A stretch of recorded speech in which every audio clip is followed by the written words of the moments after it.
Hello, everyone. Who is this? Who are you, everyone?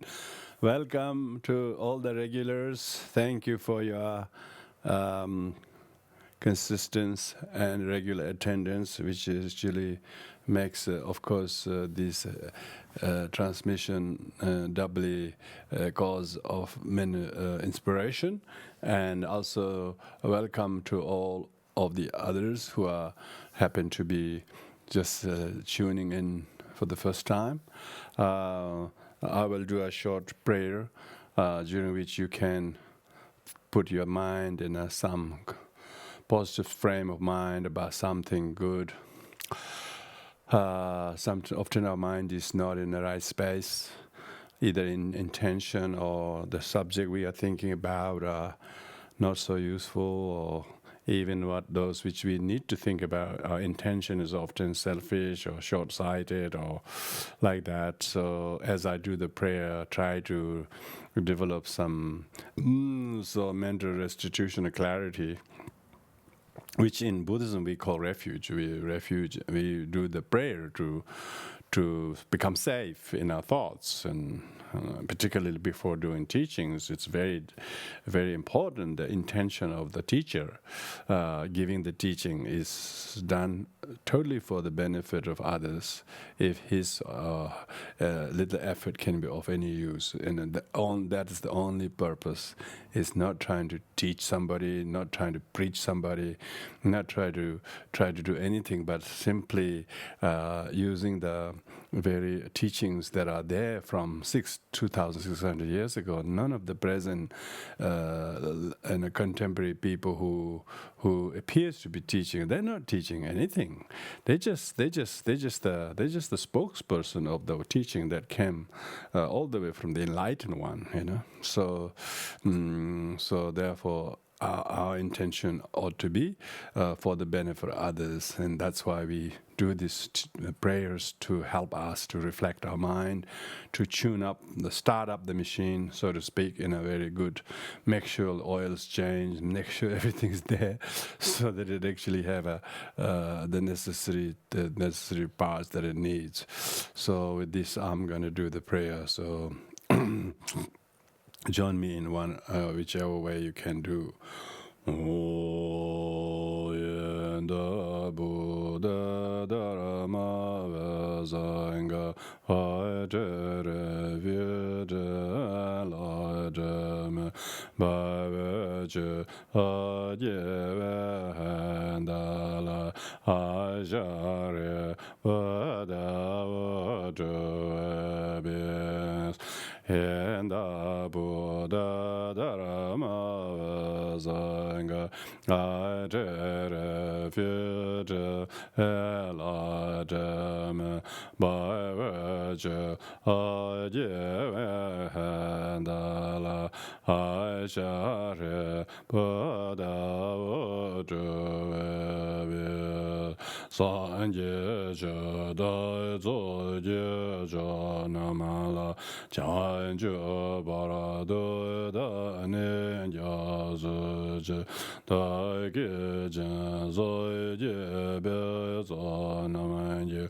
Rala Benje Zanje Drobajo Meobis happiness and the cause of happiness,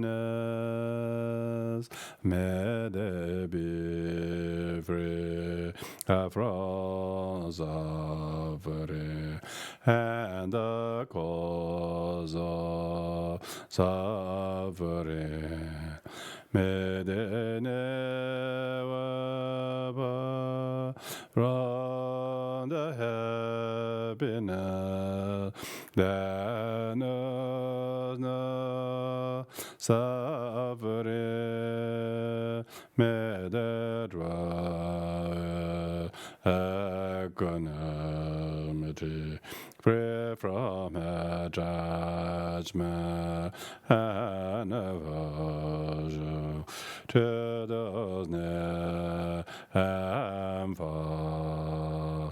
May all beings have happiness and cause of happiness. May they be free from suffering and the cause of suffering. May they know a powerful happiness that knows no suffering. May they dwell in equanimity, free from attachment, aversion, and those near and far. Samja damja dewa dan dewe juda dembara juja donga da donga je juda dembara juja donga mebe dewa da mera juja nyere jada nyeda andra Danyam la nebara juro. Now I do the recitation of the Heart Sutra mantra by meditating that all things are not really what appears. So you have to really look carefully what actually is. Even if it appears as something, it is changing all the time. So therefore there isn't anything that's really real and big deal. So whether it's a physical or emotional, or whether it's a relationship, or whether it's your ups and downs in life, these things are just nothing lasts. So therefore don't take too seriously, too concretely as this is right, this is wrong, and everything is but not really as it seems. It is quite empty. Quite devoid of any, it's voidness.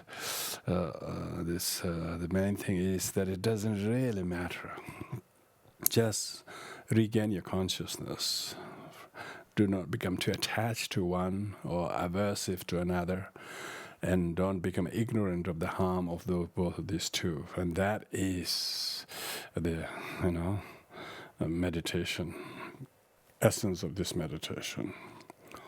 Mazunje mejura baraja majemenga nanganga wanyu sozora reji joyo dunje yola chansalo gadenga de barazam gadenga de barazam gaden bodhizam gadenga de barasam gaden bodhizam gadenga de barazam gaden bodhizam gadenga de barazam gaden bodhizam gadenga de barazam gaden bodhizam gadenga de Gade Parazangade Bodhisattva.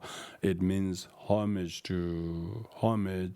gone, thoroughly gone, and then in great enlightenment. So be it, So you have to just leave, and you have to just go away from the thoughts. Don't stay long, overstay in any one place. Just leave those thoughts and leave those stories, and leave those perceptions, leave those emotions, leave those things. Your your body is already flaking, and everything is dropping anyway. They're going. So they're not only going, they're gone long time ago. Your youth a long time ago, your dad a long time ago. So don't get attached to them.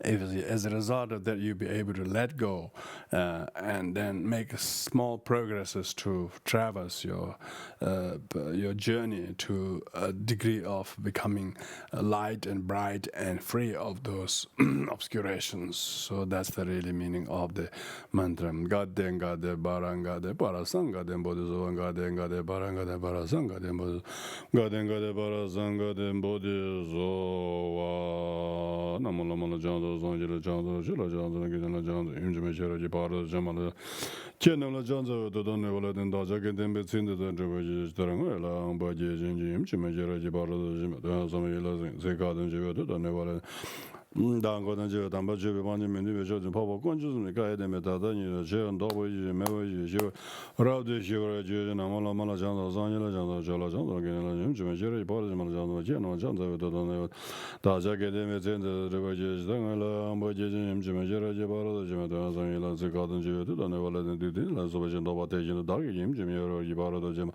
Tanzamila Zang Zekadan Jiva Dodone Waladen Dal Kordan Jiva Damba Jiva Banjamin Division Papa Conjus Gaideme Raude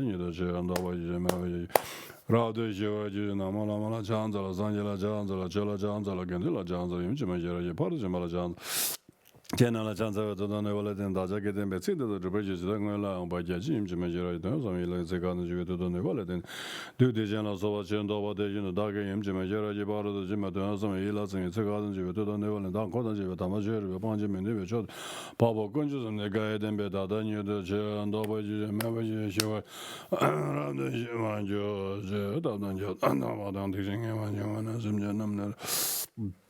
The Jelen and all those over Chanjo Chidan gets our brother never Shiva and those on Gary don't touch Shiva, the minute never jet and Ravad and never Punson sober. Trashy, they ending the.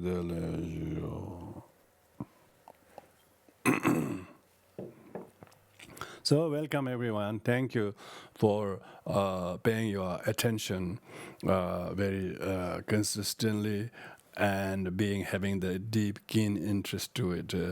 So don't just make a habit of listening to them, but make sure that you actually hear them and pay heed to them. Then you will find the merit of listening better. They say listening is good, but contemplating is even better.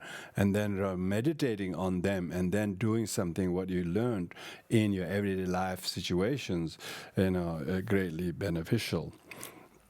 We were saying, may all beings have happiness and cause of happiness. Indeed, who doesn't want to be happy? Only if they knew the cause of it. Reason we want to be happy but not being able to be happy is because we don't have patience. If you have patience, patience is a cause of happiness, cause of not only temporary pleasure, but long-term happiness. But most people don't seem to have this fitness to practice patience. So people want to want to be happy, but they have to have emotional and mental and intellectual fitness to know what is it that will make them happy. So therefore, we need to. If you remember, we went through the demerit of impatience.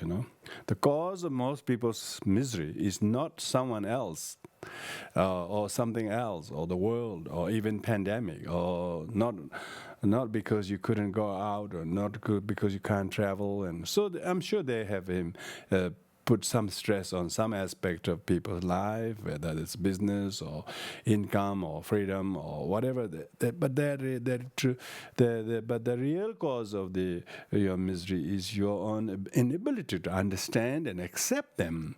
Because patience simply means to accept them. Accept them doesn't mean you have to be defeated. Acceptance is a great feat. It's not a cause of defeat. Not being able to accept and rejecting, that is the defeat. The people who reject something, their father or their mother or something like that, then they feel defeated because they rejected them for whatever they like. Then therefore they can't respect them, they can't rejoice them, they can't see their valid kindness and compassion that is bestowed on them, and they just keep externalizing because they rejected them. So therefore that's a defeat, self-defeat. So being able to have participation means you are able to accept for who they are, what they can do, even though they may not be able to do quite a few things that your wildest kind of desire want to do. That's because of not their failure. It's because your unrealistic expectation. Being able to know that is an amazing cause of mental deliberation that you will find that you're paying heed to these teachings.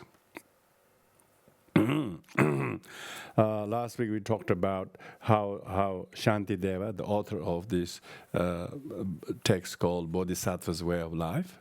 Bodhisattva means really saint, the way of life of a saint. A saint, sometimes might be people say, we are not saint. How can we do that?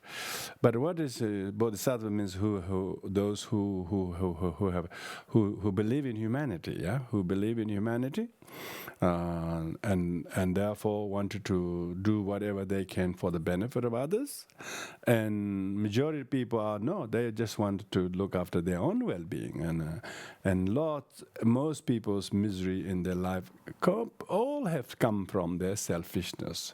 their own self-centeredness, not because of their parents, not because of their job situation, relationships, or because we are so selfish. The selfishness is the root cause of all the problems. So if you're quarreling with someone, or you're complaining with somebody, or you whatever it is, because it's all about self-importance. The one who has most self-importance, he or she will be always with problems. One who has a less self-importance, this person who see the demerit of self-importance, that is the Bodhisattva.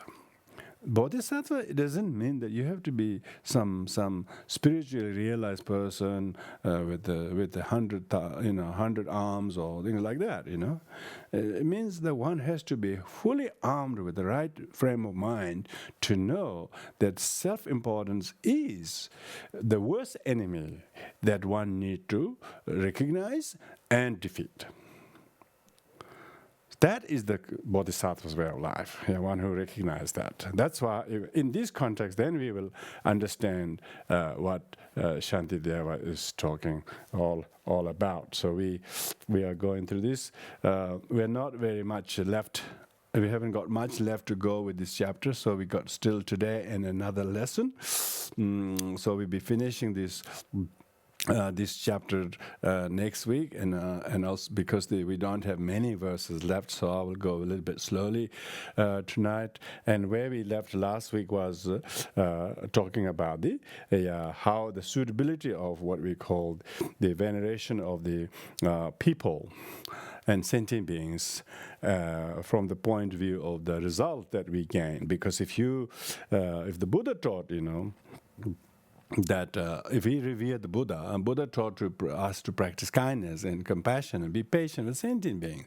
So if we practice patience with sentient being, which is actually the sentient beings are field of our merit, We call it formal religious practice, Buddhist practice, we call merit field, you say, this is Sakya merit field, this is Kagyu merit field, this is Geluk merit field, all those sort of things. It's a real merit field, a sentient being, So people get so caught up in these little figures wearing red hat and yellow hat as beast, this and that.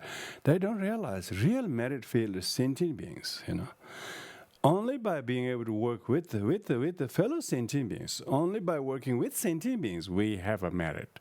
Otherwise, no matter how much veneration you have to the Buddhas and Bodhisattvas or your little lineages, it's just a complete cultural materialism. So don't confuse. Buddhism, His Holiness Dalai Lama is really saying we should practice Buddhism not as a 17th century people who are living in little valleys and could not bother to go over the other side of the valley and respect the other monastery or lineages like that. Always talking me, me, me. We have to wake up, and that's why it's good to get out of our comfort zones and know the world at large as one humanity, and therefore try to understand Buddhism to awaken our heart and mind, not just becoming so attached to our little groups and little traditions. Buddhism can't afford to be fragmented. It's already smallest number of people who follow Buddhism. It's only 7%. 7%. Did you notice that? 7%. Even if there's 400 million Buddhists in China, still it's only 3% of the world population. And how many are turning to other? There's all exact opposite. Zero tolerance people are heaps. So how can we afford to be a little bit kind of sectarian about my lineage, his lineage, their lineage, and our organization, that sort of thing? So we have to break down all those walls, not build walls. That's what His Holiness means, that we have to become 21st century Buddhist.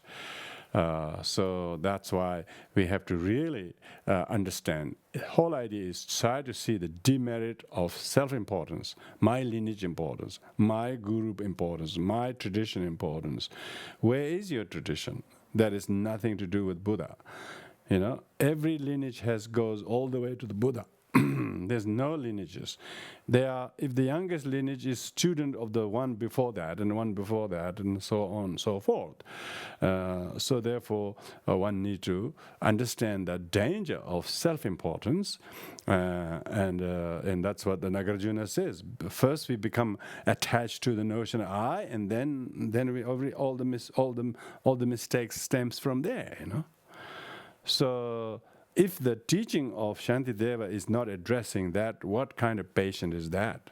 We have to be patient in our own neurotic mind, thinking of the self-importance. So that's why it was saying that if you can venerate, if you can respect, if you can value the sentient beings, and practice patience with them, then they are almost like the same as paying respect to the Buddha, because Buddha, we don't get to pay respect to Buddha. You can do that Nepalese statue or Burmese statue or whatever. That's not Buddha. That's just symbol.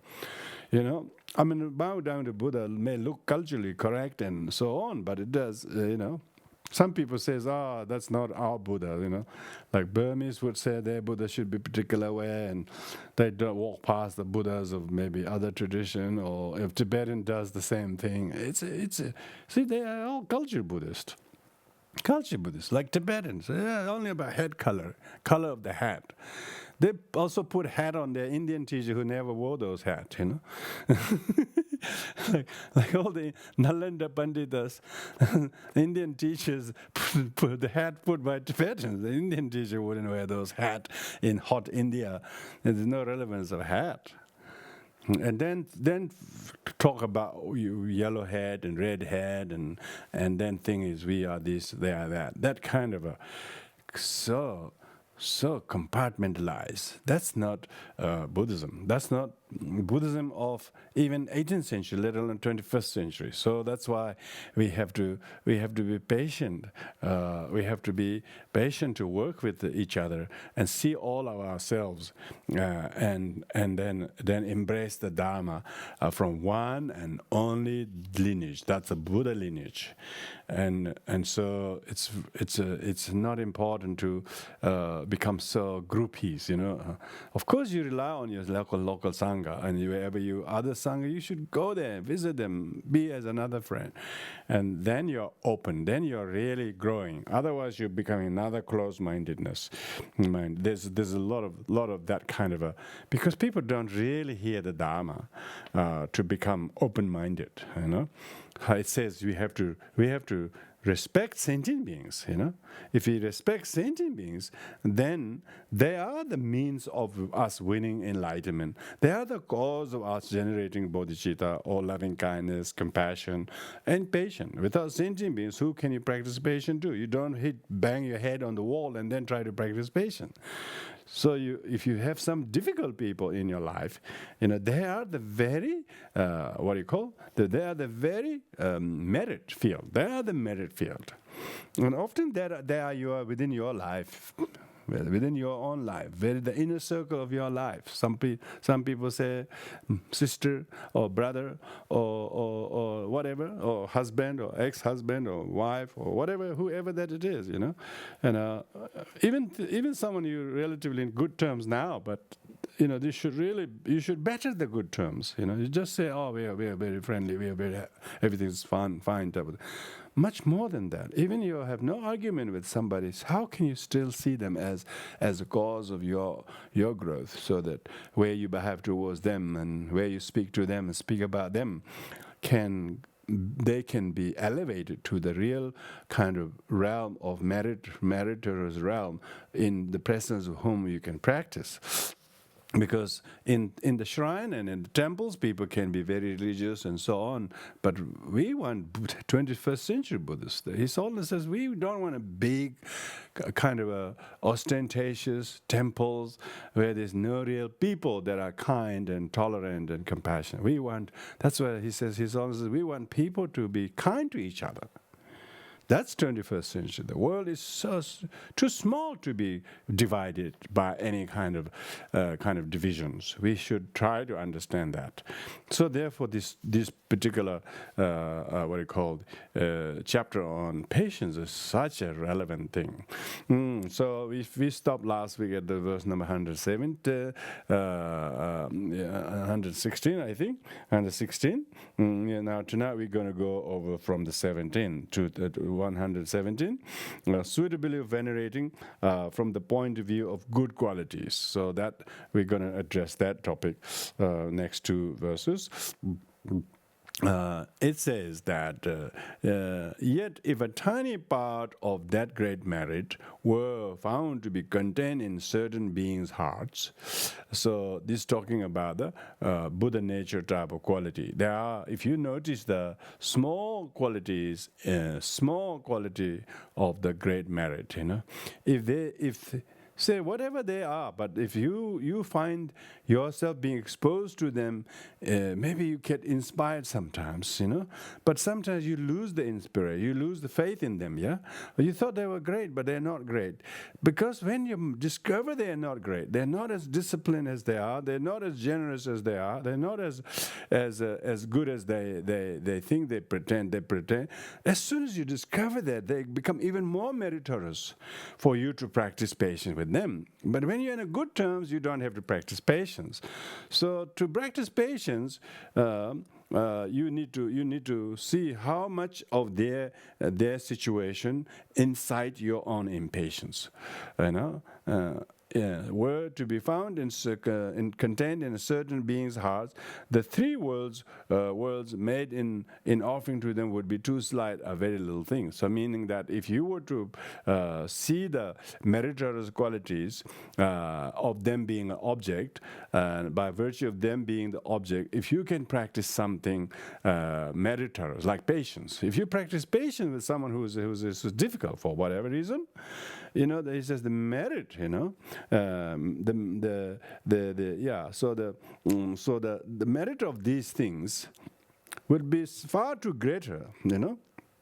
It's a whatever we do, that will never go wasted, but it become a really very, very wonderful gift, And so therefore, practicing patience will be the greatest offering and greatest meritorious things, not only to them, but long time in your future. Because if you practice patience today with somebody, then it has merit for you to be able to predispose like that next. Why? Because you're habituating. You're able to practice patience. Your resilience to practice patience when it's hard doesn't exhaust by practicing one patience. Those people whose practice patience is really miserable practice patience, passive aggression type of thing. Passively they don't act as they're patient, but deep down they're seething with anger. So that's not the kind. Practicing patience, seeing the amazing merit that there is, that one is able to practice, and that small though it is merit, even if you fill the whole world and make an offering in relation to that, it will be too small. So don't therefore. This subject of patience is a great meritorious thing, Some of the amazing qualities of Buddha's like 12 physical marks of major, minor, are said to be, most of them are qualities or result of his practicing patience in the past life. So there's a Buddha who's ornamented with patience. People who have practiced patience are born with beautiful physique, and they're also patient by behavior, and they're blessed with good body and good health, even temporal will descends there. But we're talking about not just physical appearance. We're talking about mental attitude. No matter how much somebody does something negative, and seeing that not as negative, but seeing that as excellent opportunity. How can I transform this as meritorious things? There's a lot of parent and loving people doing that. So if you have someone within your own family who appears to be really difficult to you, or put you down, or whatever, they may look like that because when you are predisposing so negatively, yeah. But if you are predisposing to practice, wanting to practice patience, who is better to practice patience than those who gives you opportunity to practice patience? You know, the stranger wouldn't come into your home and say, "I'm going to beat you today," you know, or I'll give you practice patience, you know, and most people will call police or something, you know. Someone who you live with, someone who's really within your own circle, you know, if they do that, you don't call the police. You just have to see. This is really important. How can I transform this into a great opportunity for myself to grow? You know. And that's and most probably, you know, that the hard lifting or a negative kind of provocation or whatever they seem to be doing is actually a great opportunity for you to cultivate merit, you know. And the merit, if you're going to cultivate in relation to that, saying this may have been something I may have done in the past, this must mean they are so stressed themselves, and they have no one but to vent it out, but me, who I'm the only such and such. So it's for me, I have to understand. I know a little bit of Dharma and teachings of the Buddha, and therefore I have the mental, emotional fitness to practice this. This is excellent opportunity how I can do. So you just therefore you just empower yourself, you know. If somebody empowers you, you like it, don't you? Why don't you self-empower? Self-empowerment is quite legal, you know. It's quite you know, you don't have to have a certificate to be allowed to be self-empowered. You know, you can self-empower. You know, Dharma is so empowering that yes, I can think like this and not see myself being bullied or put down or harmed or like that. You know. You know, some of the people who have they have a lot of time. They took all kind of insult, they took a lot of bullying, they took a lot of accusation, but they did not retaliate. Why? Because they saw them as an excellent opportunity to transform those difficulties, and seeing that as not a problem, but as an opportunity to grow. So why you are being patient? You're not trying to be patient. The intention shouldn't be that. So you're patient, you look pious, you look saintly or bodhisattva. No, that shouldn't be the purpose. You should. If you accept the blame, if you accept the accusation, if you accept the bullying or somebody doing something, but you don't do anything, they do all that, those things, just let it be, and you don't mind it, because people do that all the time. It's not just you. And so you just feel pity for all the world and sentient beings who do this, and don't overly personalize. This is happening to me. He's like that to me. Why don't I have a brother or sister who's like him or her? Why is she like that? When you think like that, see, your self-importance again makes missing the opportunity. You know, so what he's saying is you should try to capitalize on those situations and make it as a merit would be so good for you to be able to practice that. And the next verse 118 says, "A share in bringing forth the supreme state of Buddhahood is thus possessed by everyone." So, when you have Buddha nature, when you have the opportunity to grow and nurture your Buddha nature by exposing to these, as well as their Buddha nature, if you practice patience to them, that can actually nurture them. You know, so you're not trying to practice patience so that you have to suffer and the benefit is very little. No, if you practice patience, it will nurture you and them. If they made somebody else to be practiced to patient with the right altruistic motivation, it will change them. You know, you have to have be exposed to be practicing patience. You have to have heard these teachings to practice patience. You know, because there are not a lot of teachings that teaches that. They always teach zero tolerance. You know, they say no tolerance, zero tolerance. You know.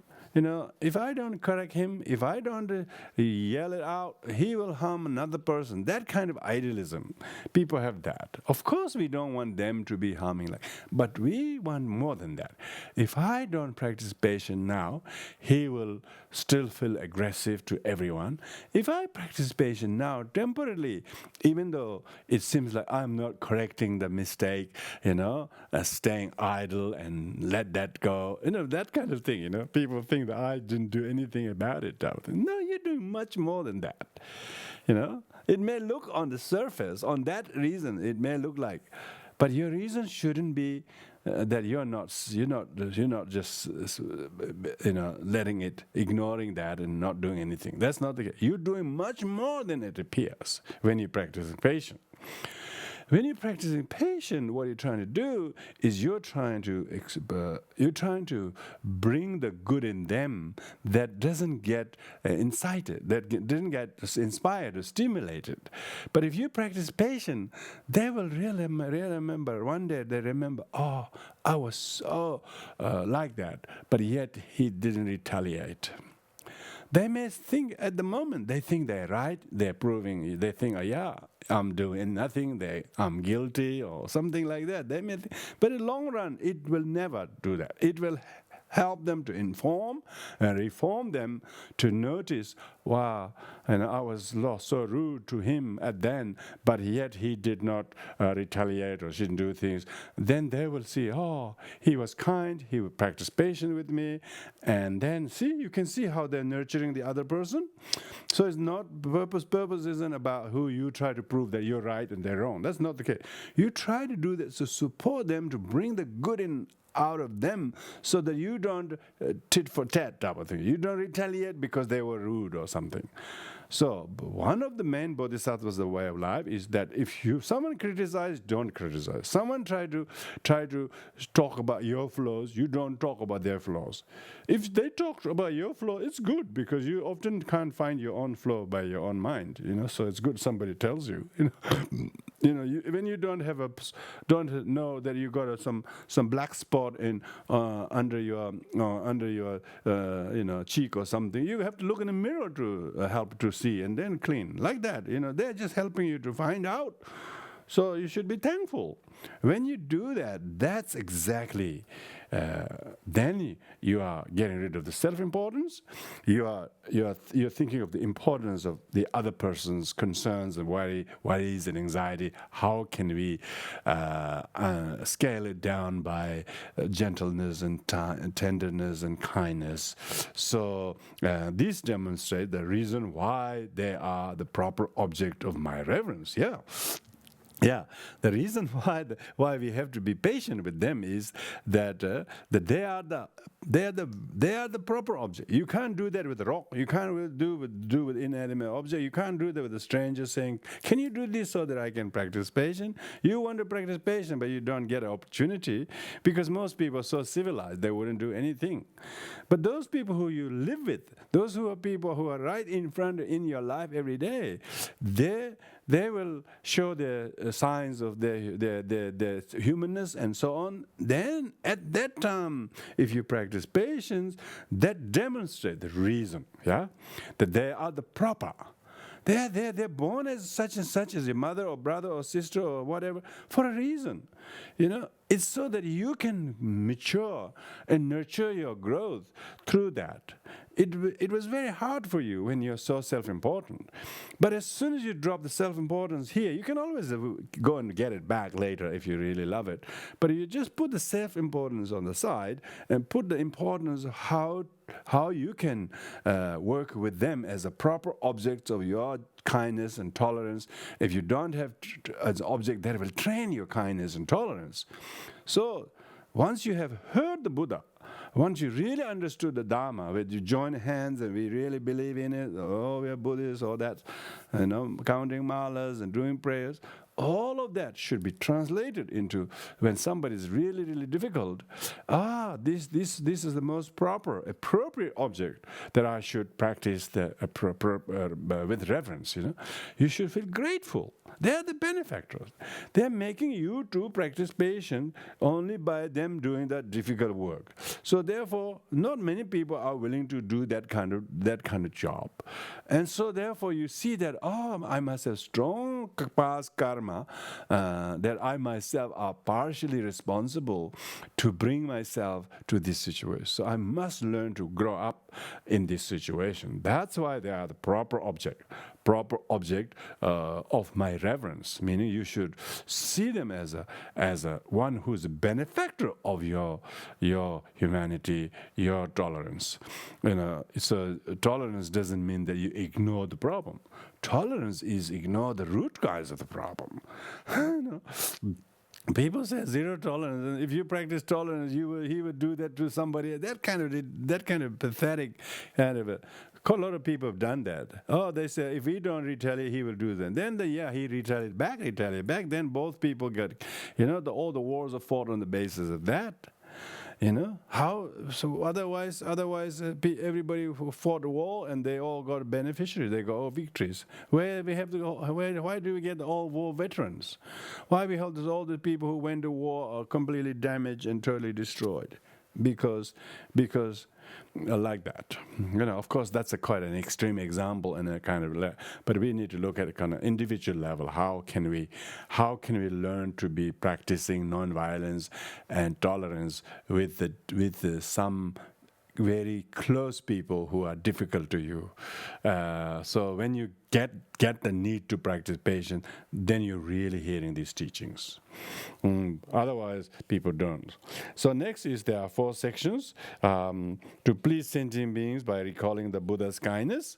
So there are 3 verses for that. That by being able to, by having devotion to the Buddha, how can we actually please sentient beings? How to make someone happy. If we make someone happy, then we do so because that was teachings of the Buddha. They say, be kind to each other. Practice right attitude. That is kind to sentient beings. Practice right action. Don't practice aggression, violence, and physical violence. Verbal violence. And so, if you don't do that, and then you will please sentient beings. You, instead of violence, you will be non-violence. Instead of verbally abusive, you speak kind words. That is practice of patience. When Buddha says don't kill, don't steal, and so on, it actually means you practice patience. You don't act like animals. Animals, if they see another one, they straight away go and bite it, whether they can get a tail or whatever, just as something to eat. They don't have any idea what they're eating. They don't see the other as animal. They see them other as a food. It's just like you try to serve some food in a plate, it's falling down, and they go after the food. So they don't have a lot of choice. It's the share. So the verse number 18 goes to say, a share in bringing forth the supreme state of Buddhahood is thus possessed by everyone. This demonstrates the reason why there's proper object reverence. So that's we have done that. Now 119 is going to talk about how to please sentient beings, because if you please sentient beings, you're recalling the Buddha's kindness. It's just like saying if you love somebody and then you don't beat their pet, Oh, my friend's pet, So all sentient beings are Buddha's pet, So if you love the Buddha, don't harm any of the Buddha's pet, It's like that, They say, my neighbor's dog, they say. If others' dog, they don't mind, But his neighbor's dog, they'll do anything, If we can extend that to everybody's dog, that will be good. So see, all sentient beings are Buddha's pet. That's what all as Buddhas are my constant friends, boundless in the benefits they bring to me. So we have to first be very, very grateful to the Dharma, and when we're grateful to Dharma, we're grateful to the Buddha, and so therefore we feel very grateful to the Buddha. How else may I repay their goodness but by making living beings happy? So if you like your friend, if you love your friend, And then when your friend is away, his or her pet is crying or whatever, you go and look after them, and they say feed the animals, water the garden, and you do that. Why? Why don't you do any other people's home? No, because you want to make your friend happy. So because you have refuge in the Buddha, you bow down before sort of clay statues or gold painted statues or marble statues. That's not really devotion. That's just a cultural form of. That's just a cultural etiquette of loving Buddha. If you really love and respect the Buddha, you should look after the pet-like sentient beings of the Buddha. Sentient beings are pet of the Buddhas. So therefore, if you respect the Buddha, then you got to make sure each sentient beings are make happy. If you practice patience, they will be happy. On the surface, some people like that. If you practice patience, they take advantage of you one after another. Some people think like that, but they can't. If you practice patience, they took advantage of. So be it. You want them to be happy. so you want them to be happy, and if they got benefit from you giving it away, it's good, isn't it? The problem is you are not able to give them away. Give them the benefit. If you can give them the benefit, not retaliating, it will make them happy. Why? Temporarily, they might even think you're wrong. Therefore, they have justification to be aggressive, whatever. Temporarily, they may think that. But I tell you, the virtue of patience is such. No, it will benefit them. It will soften them. It'll make them to not to do that anymore, because you have done that practice of patience with good intention. May he be well and happy. If I make him happy, then it will soften him. It will ripen him. It will empower him. People have to be exposed to people who are practicing patience. That's how you introduce zero tolerance to some 1 digit of tolerance. How do you introduce zero tolerance? People have zero tolerance by practicing some digits of tolerance. You don't need to introduce zero tolerance to zero tolerance. You have to introduce 3 or 4 levels of, for single digit tolerance. If they become exposed to single tolerant place, they say, oh, those places all zero tolerance place. Here they go, this community, this group of people who believe in the Buddha are practicing single digit tolerance, even though they're beginner Buddhists. They are starting to practice single digit tolerance. And then as you become intermediate Buddhists, intermediate Buddhists who have done a little bit of meditation, who understand a lot of concept and who actually do a lot of the prayers and understand the teachings, and they really need to change their behaviors and attitude. And then instead of thinking that they're doing some help to sentient beings, they realize sentient beings are helping me to grow. So they become even more grateful. So instead of thinking I have been patient and I've been good to them, that's beginner Buddhist thing like that. But intermediate Buddhist things, no, they helped me. They did all of that and it helped me to be able to practice this. So therefore, I'm much more grateful to them because of that. Is that if you made them happy by your practicing patience, you are also happy. You're actually doubly happy that you made them happy. So who's miserable? Who's miserable? Nobody's miserable there. If you don't practice patience, they will be miserable, you be miserable. That's why you have zero tolerance. If you practice zero tolerance, you have zero happiness. Zero happiness. If you practice single-digit tolerance, you will have at least single-digit happiness. And because if you practice tolerance, they will be happy for whatever reason. Maybe at the very beginning, deluded reason. They think, oh yeah, I knew he was wrong. Look, he's keeping quiet. You can see he's guilty. People say that. It's good. If they say you're guilty, it's really even better for you. Even better for you, yeah. If they say, oh, you got to confess. You can confess even if you didn't do it. It's good for you. That's called a confession. Why the confession is good? Because it helps you to recognize the unrecognized flaws. You know, if you can see, you can't see flaws, and somebody helps you to see the flaws. It's good, isn't it? You know. Because you have difficulty recognizing flaws. We are not really that reflexive or introspective at all. So if somebody is doing the hard job of pointing your flaws, isn't it good? So that is what makes. And if they succeed to prove you wrong, and it's good. If you can accept the wrong, then they are not. Then they are relatively happy. Why? Because you didn't retaliate, and so therefore problem stopped. So one practice of tolerance stopped the problem. But if you thought if you practice it not tolerance but intolerance, then the problem will escalate. If you did this, that, did for that, and then it will continue. Then you will constantly live in fear and enmity. That's right. Why you have enmity? Because you have not practiced tolerance. If you practice tolerance, you'll be happy that you practice tolerance. Whenever you meant to practice tolerance, and they will also practice happy because you did not escalate the problem. They were trying to stop you from getting the problem worse. Probably that was their intention too. So you actually cooperated them. Very good. Cooperation. If you cooperate that, and then you solve the problem. You solve the problem. You didn't fight with the person. That's good. Most people leave the problem unsolved and fight each other. That's delusion. That's a delusion. Doesn't matter even if there's a little bit of a laceration in your hand, what they did, or even if they said bad words. Doesn't matter.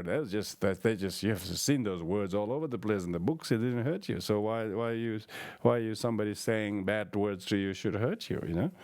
You're much bigger than that. See, they're saying those bad words actually made you to realize, I don't need to worry about what they said. I need to think about what I think. See? That's a tolerance. You're not thinking what they did to you. You're thinking what you won't make it to escalate that and worsen that. That is tolerance. We have to really reason like that. If you practice tolerance just to look good on people, and you may get some respect because people might think you're good, that's not patient. That's a poisonous food. Don't eat that. So therefore, practice patience is a very, very meritorious one. It will make you feel lack of fear, worry, anxiety, enmity. Those people who practice patience have no regret, no guilt. Those who harbor ill will and resentment and anger and blame, they think they're too good to be part of somebody, but they are, wherever they go, they are sleepless, they're tired, they're exhausted, they're agitated, they're drinking alcohol and so forth. Because, why? Because they didn't practice patience. And they didn't make themselves happy. How could they make other people happy? If you made your little progress, I was patient there. I'm so happy I was patient. If you can do that, that's good.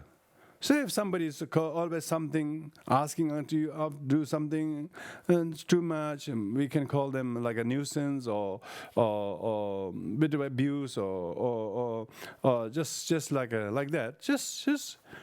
You do nothing, If you don't retaliate, if you don't reply, or that is form of patience, and that is patience, If somebody did that to you, if you what you do, So don't think that they're ignoring you. They're not ignoring you. Your self-importance is need to be understood and met by you, and how that is a big problem. And when somebody is allowing you to see that, you should be feel, wow, they're really helping me to get this, to see this.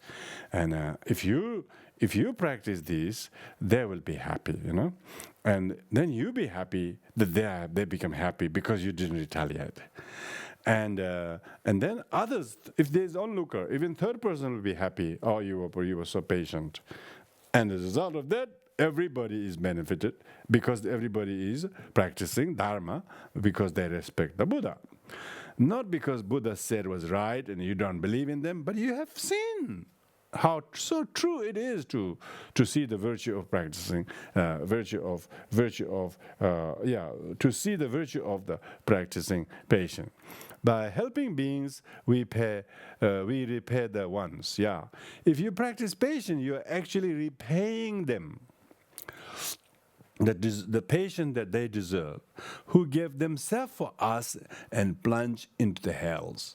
Yeah, so if you do something like practicing patience, you are repaying the kindness to them, who themselves do many awful things that they themselves, have done so many things for us.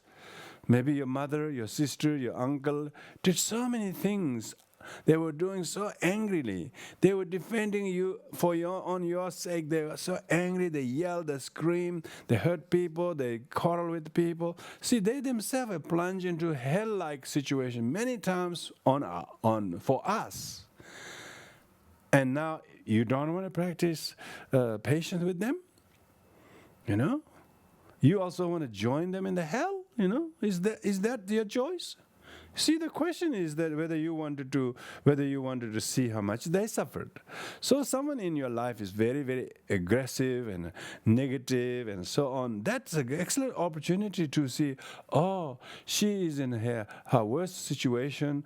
I have to be strong, and lots of her problem. But that her problems can be solved by someone like you who can practice patience and kindness, and she'll be happy that you did that. If you did that, you didn't go to join in the hell themselves.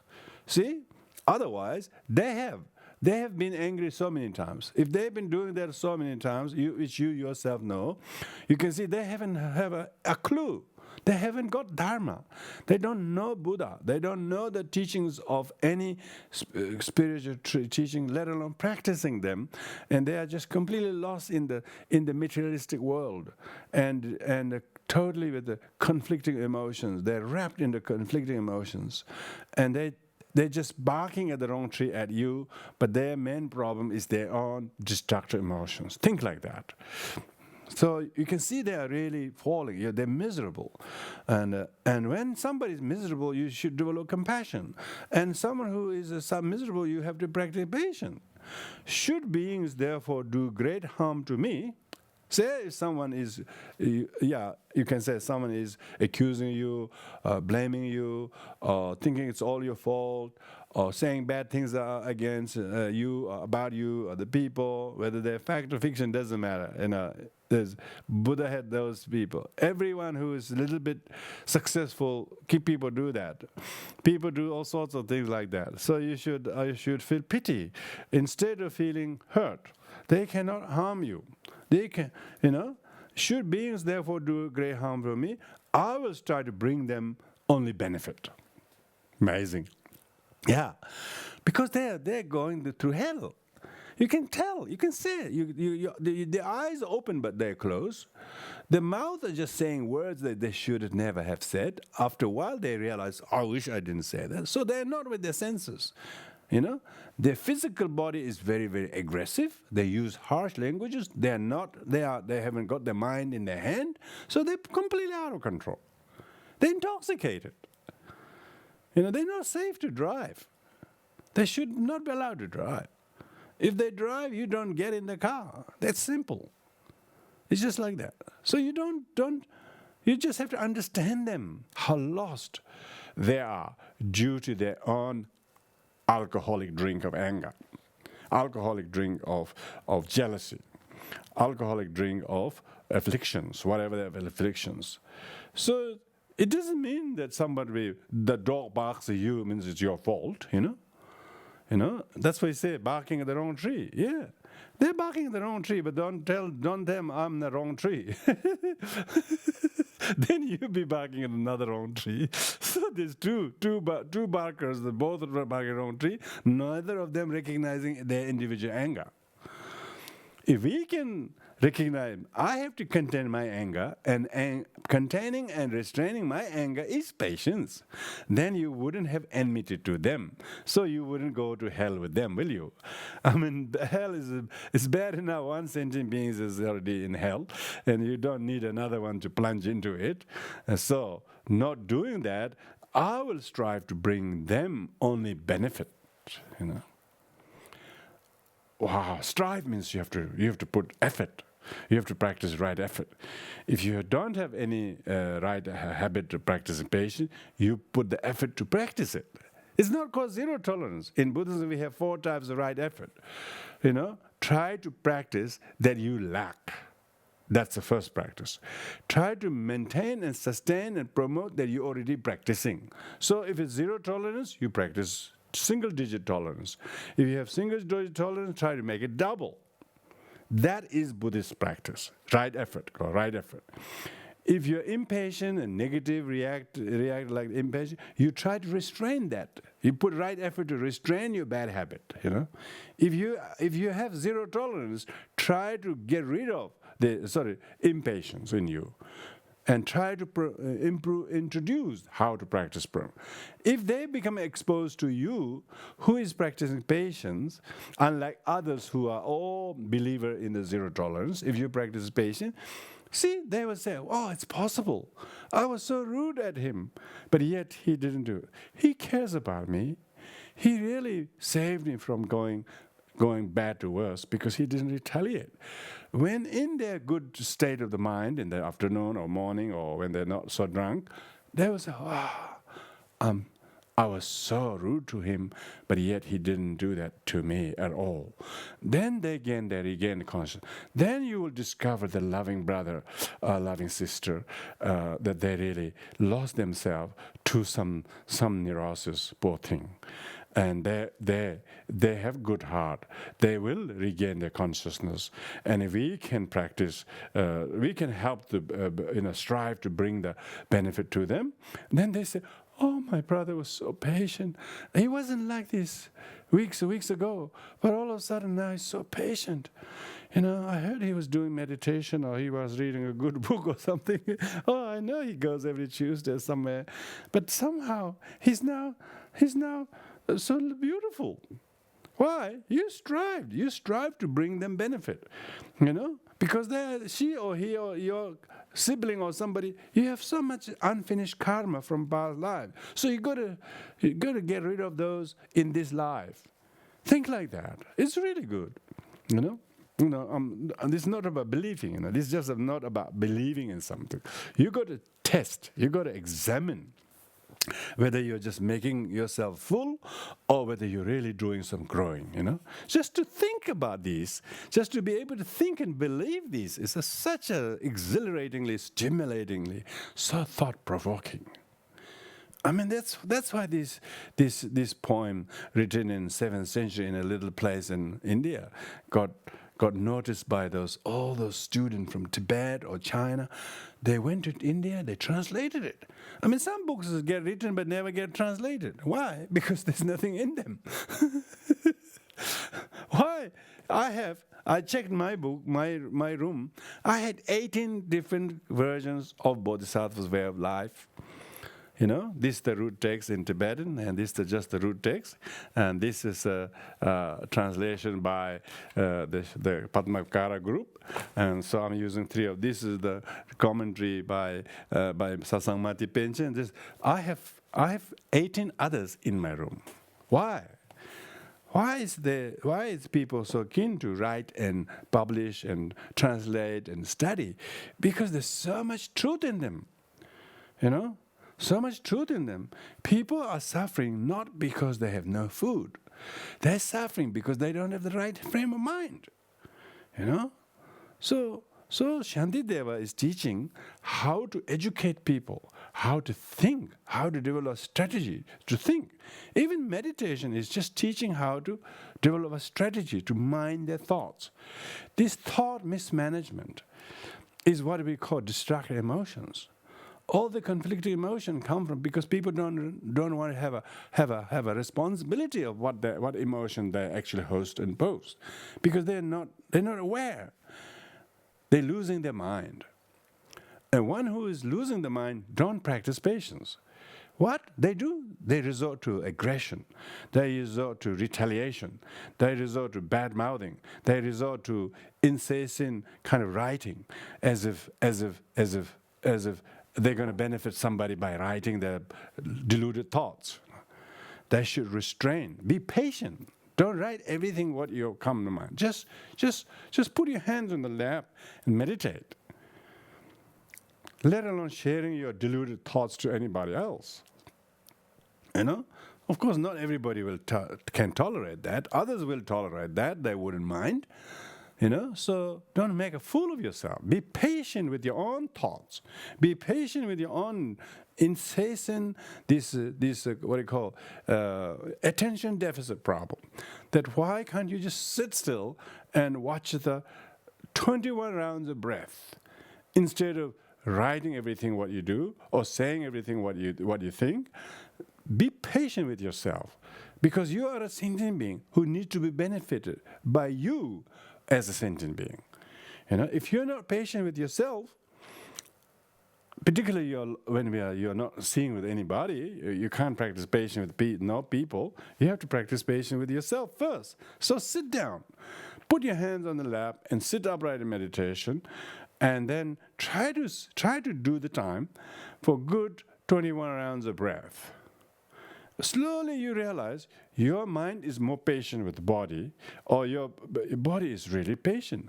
You thought you couldn't sit still before, but you were impatient. That's why you couldn't sit still. But once you start to do that meditation, and then you are actually you're happy that you sat there watching 21 rounds of breath with an amazing concentration, and you didn't have to do all things like before. See, you need yourself to be patient with yourself.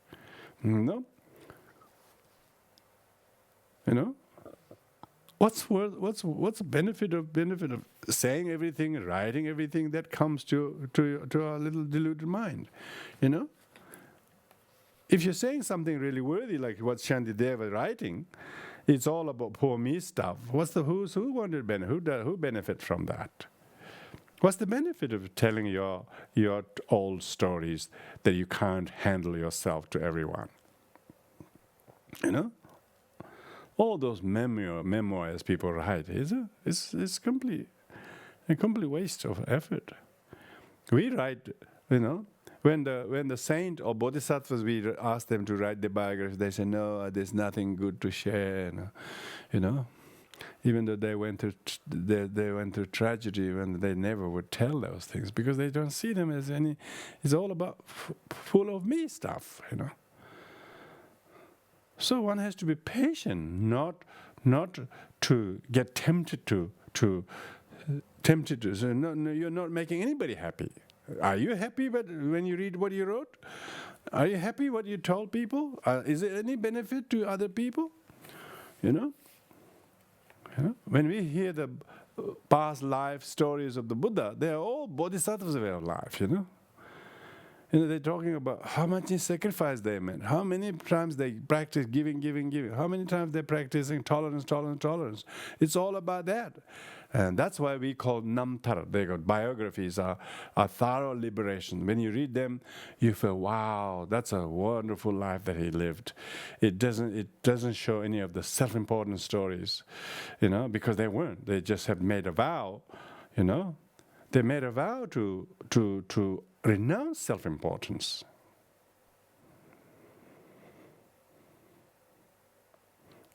And just to have some self-importance, thought is bad enough, let alone adding to other people.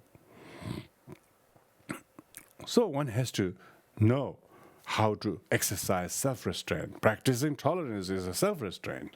Because when you restrain that and you're practicing patience, that's what meditation is, a very good practice for self-restraint. Instead of going hither and thither and missing people, missing wanting to go, just sit. Most people grew and learned and unfolded and become awoken by sitting still. Sitting still. Like Milarepa, the great saint, retreated himself far into the caves, and Buddha did so under the tree, and lots of the yogis.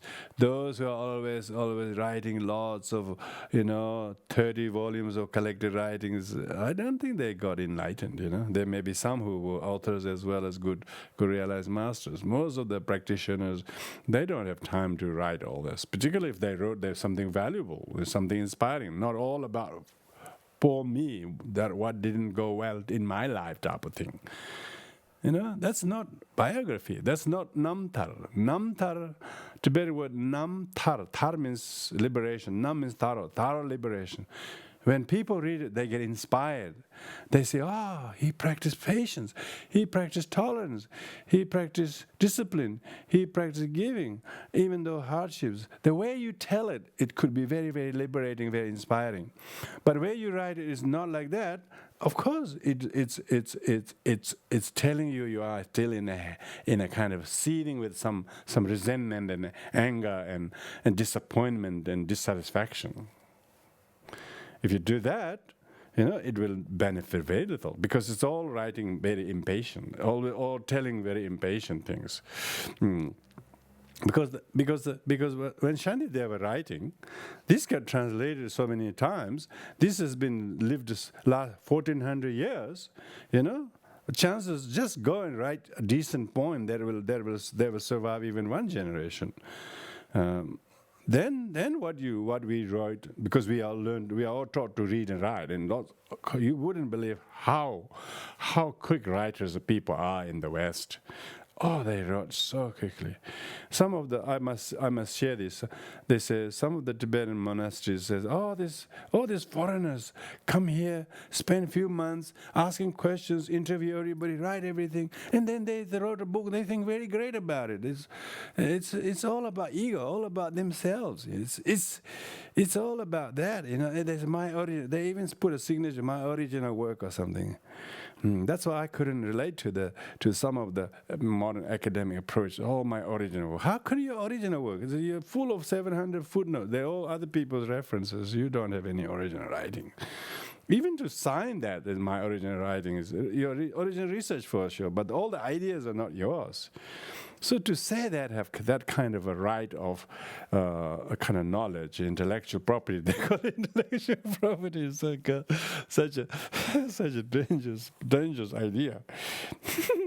Dangerous idea, We don't want any ownership of everything as mine, because the self-importance is goes with that.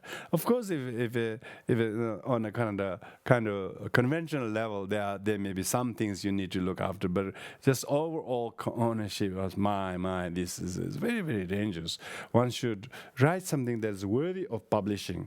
They say in the old days, if you write something, it's good. If not, it should be tied on a street dog's tail and just let it be strewn and be shredded. So it's important to be patient with one's own self and try to work to benefit sentient beings. So that's so next verse in that under that very subheading is, for if one who are my lords and teachers. So this is talking about technically about people who are your teachers or your landlord, your parents or your boss or whatever. For being sake are careless even for their bodies. Why should I, a fool, behave with such conceit? Why should I not become the slave of others, servant of others? I think that the word slave probably wouldn't go as the servant of others, because we are servant. We are all service provider.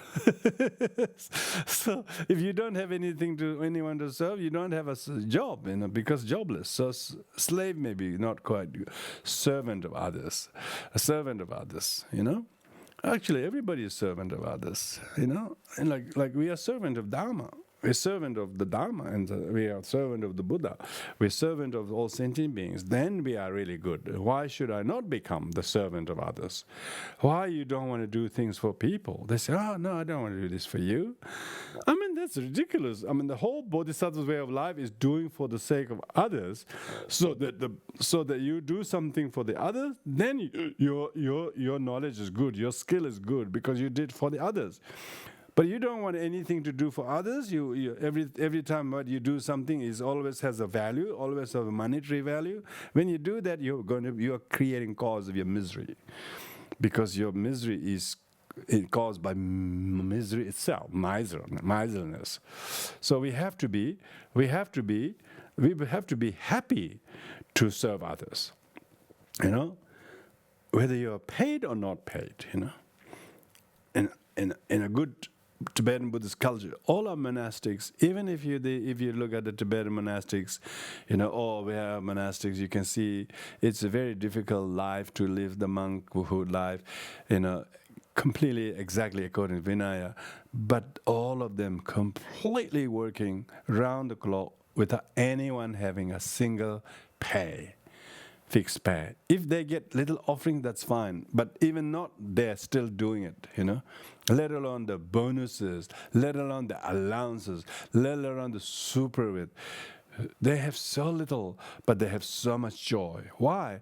Because they say, why should I not serve? Why should I not serve for the other sentient beings? When I wasted every life just think of me and self-importance. So here, this is very, very introspective way of practicing patience to be useful with the fellow sentient beings.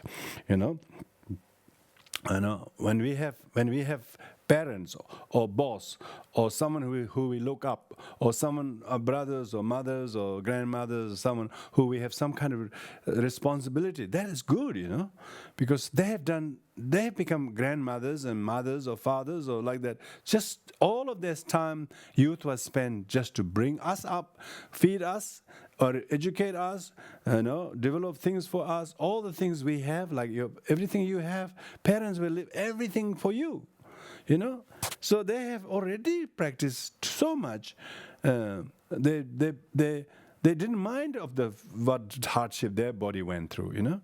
The mothers, for instance, their beautiful young body completely become, then their beautiful dress they can't wear.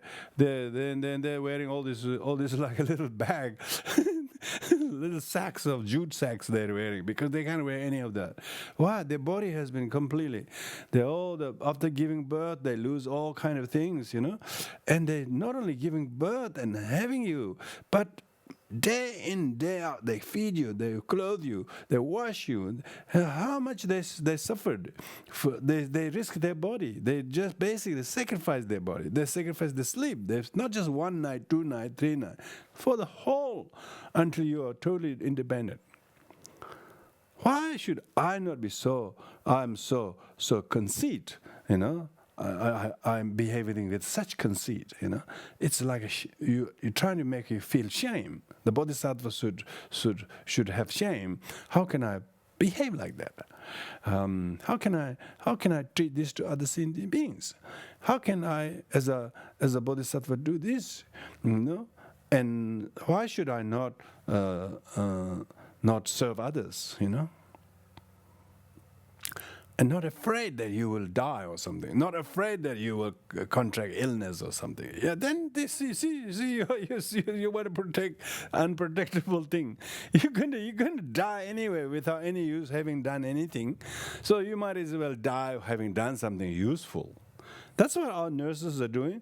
Our healthcare professional in this COVID-19 situation, they're basically doing that. They're not self-isolating. They're exposing. I know some people, their daughters and their children or their partners they are nurses. They can't choose, say, I'm not going to work. They've been recalled. They have retired. They've been recalled and they're going. Why? Why should I not become servant? Why should I not become the nurse that I'm trained? Why should I not be the doctor I have a certificate of, where the sick people are, who are dying without that, and so like that. So that's a clear example. But we have all the time. We need to think like that. Why? If you are able to think like that, then you are really, really patient. You're patient to be servant where you need to be. You don't complain about the working situation, the hours, and so on. Sometimes so where the pay is not high, but doesn't matter. It's not the pay that'll make you happy. It's your kindness to others, your patience with others is going to benefit others and make you happy. If they know that you're only doing for the dollar, that's why the world is so miserable. It's all dollar, isn't it? More important, there's no kindness, no generous, no willing to give up something for the sake of others. And if you have to give up, you've got to be able to give up. Why? Because it needed. Somebody needs that, and we are able to do that. Whatever you believe. Of course, you have to believe in something, and if you need that, if you give that for the others, then you have served. Yeah? Then you have become true servant. If you took a responsibility in a certain organization role, you should do it willingly and happily. Don't miserably always talk about, it's too long, it's taking, and that's your contribution will not benefit because you're so miserable. But if you do something well and with the right attitude, take a really great pride in what you're doing and believe in that someone needs to do that, and the people or organization or the humanity needs someone like you to do, and do that with great joy, it will benefit them. Not so much by the amount of work you do, but the willingness, but the patience, endurance. They call resilience, Maybe resilience is the word we're talking about, because resilience people think you should have. They said tolerance, zero tolerance, but some resilience. Maybe we have to modernize the word through resilience, perfection resilience, rather than perfection patience, because patience definitely have a tolerance, and patience doesn't seem to have a kind of a positive connotation in modern people's mind. Maybe we should talk about the perfection of resilience. And the resilience actually is one which you need to be there at very early early young hours of the morning, or late hours in the night you're going to do, or long hours, because you need to be served. You need to serve somebody who needs you, not because you want to go home at 5:30, but someone needs you even after 6:30. Are you going to stay there? That is called servant, If the person who needs to serve hasn't got you, but when you were there, he didn't need much, you just sat there earning the dollar that you think every hour should be paid. We have to be willing to give a bit more than convenience usually permits. That is tolerance. That is serving others. I will strive to bring benefit to others. Striving to bring benefit means you have to improve what you were willing to do, and not put a bar and stop it there. And so that's the second point. Now the third point: how the Buddhas are pleased by confession of your sins. This has two verses, 124 and 25. 124. No, I think I haven't read 122 and then 123, so I'm skipping that.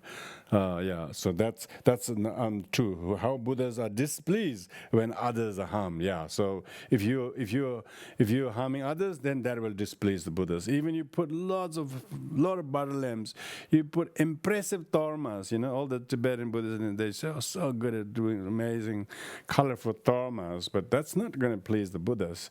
If you practice patience, that's even much better than dharma. dharmas. Some people are so good at making dharmas, but with people they are so they're good at making butter look good, but with people they have no patience whatsoever. So we should see how the Buddhas will be displeased when others are harmed. So this under verse number 122, Buddhas are made happy by the joy of beings. They sorrow, they lament when beings suffer. Yeah. So if sentient beings are miserable and impatient and disrespectful and condescending and uncheerful to each other, Buddhas will be displeased. There are some stories, some statues are crying, because the statues been trying to see people being nice to each other, but not. So the statues are crying as well. Why? Because if you don't practice kindness to each other, then it will displease Buddha. Like we say in Tibetan, His Holiness, we say Tibetans have to practice harmony and kindness to each other. Then His Holiness will live long. They say it's really true. Rather than queuing up so many, everybody carrying a sack of rice and so on, those kind of culture offerings is okay. But main thing is we need to do what really pleases His Holiness. If His Holiness please, if otherwise His Holiness will be. He has sometimes he's lamenting and said, look, sometimes I feel, what's the point of me staying alive if this is what you're going to behave, son? Like that, Yeah, how could the Buddhas be happy when sentient beings are fighting each other, So that's why His Holiness will live long, He's already have lived long, so we should be really thankful already. If people practice kindness and tolerance and respect to each other. Like amazing example of His Holiness, the Sakya Trinzen and His Holiness Karmapa, and all our lineage heads are very, very respectful to His Holiness. And when they show due respect to each other, there's so much joy. We can bring a lot of joy. And then, of course, then everybody will be joyful. But if people squabbling over small little names and concepts and ideas of the different old Tibetan style, of course, just completely waste of energy. So we need to really grow up. We cannot stay in that fragmented way of them and us kind of attitude. That will not please the Buddhas. That will not please our teachers. His Holiness Dalai Lama says, can't you guys go and read some works of such and such masters? I really like his work, because that monastery they want to narrow in their little textbooks, as narrow as they are, They need to widen their way, Of course, first people always used to build just single lane roads, And then the dual carriages, and then 4-lane, 8-lane, This is time we have to build 8-lane highways. Why we are so narrow? Because narrow doesn't please the Buddhas, narrow doesn't please our teachers, let alone sentient beings. So we have to be broad-minded. And being able to broad-mind is being patient to each other, being respectful to each other. And then we care for that, and it will delight, Otherwise, it will make a sorrow. We're very narrow. Bringing joy to beings, then I please the Buddhas also. Yeah, if we show respect to others, we invite others. We go when people invite. All the centers and lineages have to do that. They have to invite each other. They have to get to know each other. They have to cooperate to each other, and then bring joy to other people. They say, "Oh, I'm so happy. They invited him to teach." They say, "Oh no, we're too good. We're too high to have somebody to come and teach to us," that kind of thing. How do you know? Maybe but how other people need the Dharma, and if we are inviting somebody else, it's good. Other people will have opportunity to hear the Dharma. See, that's how you practice. Bringing joy to beings. So that's why we should have inter-religious dialogue. Not only that, inter-lineages, inter-traditions should have come together, invite each other, rejoice each other. Don't say, "Oh, he's good, he's not good," that kind of thing. I mean, all sentient beings got karma, so don't tell me you have no karma. Everybody have karma, but they also have some qualities to teach. Yeah, bringing joy to beings will please the Buddhas also. Offending them, the Buddhas are offended. If you offend sentient beings, if you pass negative remark to somebody, then you will also be offending the very Buddhas. Do you want to do that? No. So So doing these practices are practice of patience. So if you don't practice patience, you're displeasing the... If you're impatient with fellow sentient beings, you make them miserable, and then Buddhas will also. So that's why some of the Buddhas are falling down. Some Buddha statues are crying, I'm told.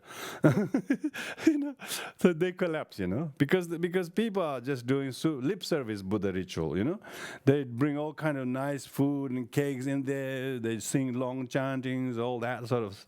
Of course they are good, but you got to do... That's ritual. But ritual that has substance, that ritual is good. But otherwise, only that kind of thing, that kind of ostentatious culture Buddhism, because that's what His Holiness Dalai Lama says. You just, he says, no, praying alone doesn't help. Means you got to do a bit more than that, You got to do much more than that. Just as a man who is tortured in a fire remains unmoved by little favors done to him. Yeah, there is no way to delight the great compassionate Buddhas while we ourselves are cause of another's pain. Yeah, I mean, why could you offer a lot of 100,000 butter lamps and so forth when actually we have a lot of enmity to our uncle or mother or sister? How could you? What kind of merit is that? That's like the cultural, spiritual materialism. He made this many offerings, he made that many offerings, but what does he really? Best offering is practicing kindness and tolerance. How many butter lamps do we have to burn so that all the temple becomes covered in soot? All the environment becomes darkened by this, Of course, it's they say even if you have one lamp, you can multiply them as 100,000 and millions and as many as Ganges. So don't get this kind of cultural Buddhism completely take over and not heeding to teachings like that. So if you don't delight the Buddhas, why would we Buddha?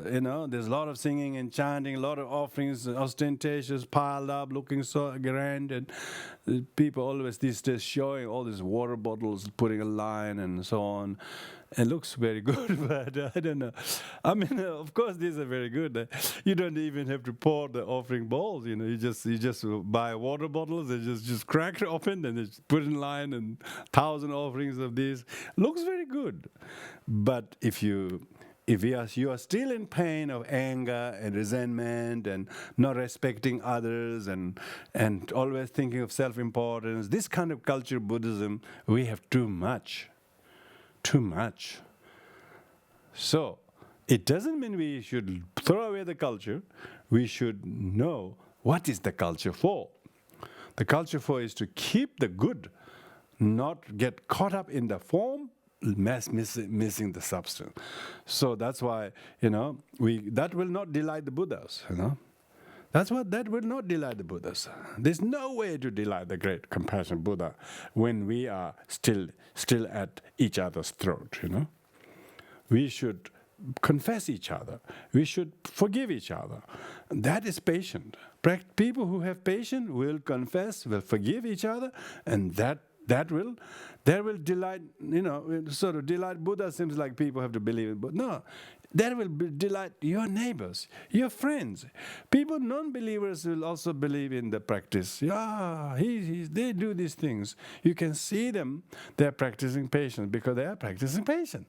They'll delight the neighbors. They'll delight even the dogs. They'll delight everybody, Your food will taste good, you'll sleep better, your job looks good, everything looks good when you have no ill will. That will delight everybody. Your immune system will be delighted. People feel good. People feel really, really good. Whatever they have is good. Whatever they don't have, also good. Why? Because they are not causing pain to themselves through enmity.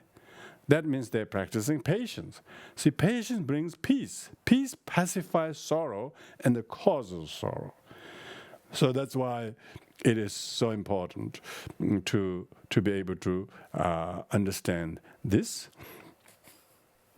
So that's as far as we'll go, because we have to keep some verses for next week. Yeah, so that's that. So next week at the end of the teaching, I will read these verses, all the verses we have gone the teaching in Tibetan, because that is a lovely thing to do, at least for my consciousness. And so with this, we'll conclude here. Thank you, everybody, for your patience, staying up. People say it gets a bit late. 9:30 is a bit late for the winter. But, you're listening something, not because I'm teaching something, but listening something that you have long needed to hear this. And when you heard, in Buddhism we say, thus I've heard. You are so happy that you heard something so true and so sane and so profound and so liberating. Have so much merit, so much virtue, so much good in listening and staying up even though you think it's late, Some people wouldn't think it's late, 9:30, but other people think it's a bit late. You have young family and so on, we can understand. But you wouldn't believe, when you have patience, what is late, If you're late for patience, that's real late, yeah. There's a story I remember Song Rinpoche telling in 1982 when he was teaching. He was giving teaching on Che, something like that, and then he was talking about how everybody should listen carefully and make sure, even the teaching goes long. And he said one of the teacher who gave the teaching, there was one lady who was attending the teaching. That example happened to be ladies, doesn't mean it has to be lady, okay? And the lady has not really got any kind of intellectual acumen to understand the Dharma. And she found everybody going there, so she also thought she should go.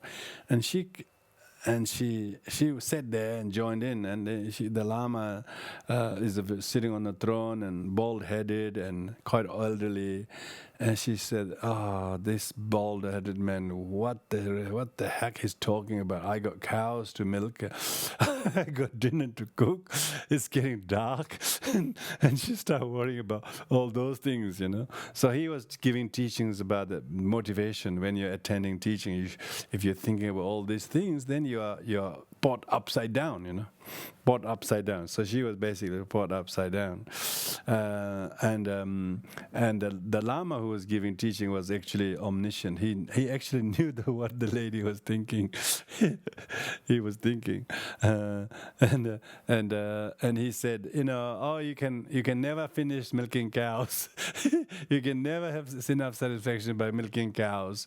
You never have too many dinners. You will never have enough dinners. But this teaching that you're hearing is really what you need to hear, because the lady didn't have any understanding of the Dharma concept, so that's poor thing. So because quite a lot of time Tibetans also complain that when traditional teachings are given, they don't understand it. It goes well over their head because there's so much technical jargon. Particularly quite a lot of the teachers are taught in a very, very dialectical, in a philosophical jargon, and they think they're impressing the audience by giving a lot of quotations and so on. They're mainly into that, impressing their oratory skills, and the purpose isn't really to teach to what is going straight to the heart of the listeners. Of course, so not every teachers have those skills. That they are only speaking to impress the examiners, or as if they're having an oral examination or something. He's quoting. He gives those quotations. It looks very impressive. But a lot of the teachers are just like that. They're always proving that they are learned or they're read. But who cares if you're so read and learned if the people listening to the teaching is not getting? So often, it feels very late in the evening when the teacher's going on and they complain it's so long-winded. Long-winded teachers might be teaching something called patient.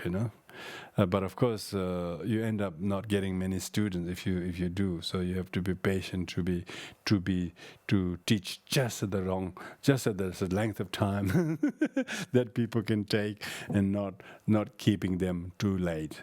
So with that in mind, I will now conclude here. Everyone, thank you very much, and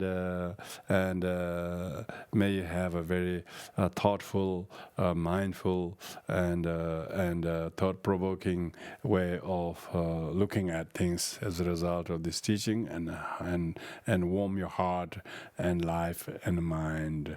With this, I do the dedication merit. Oh, by the merit, man zanga honeza me libera dobi from the ocean of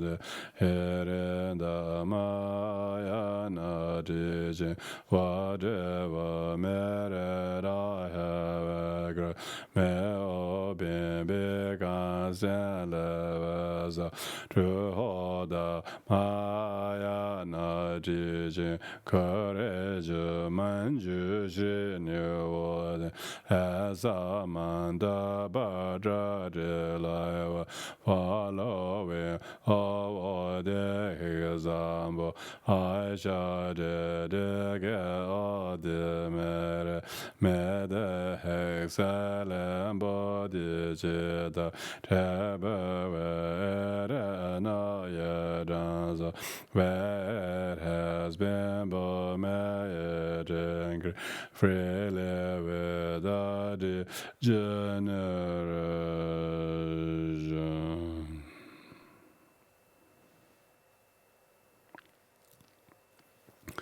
Thank you, everyone.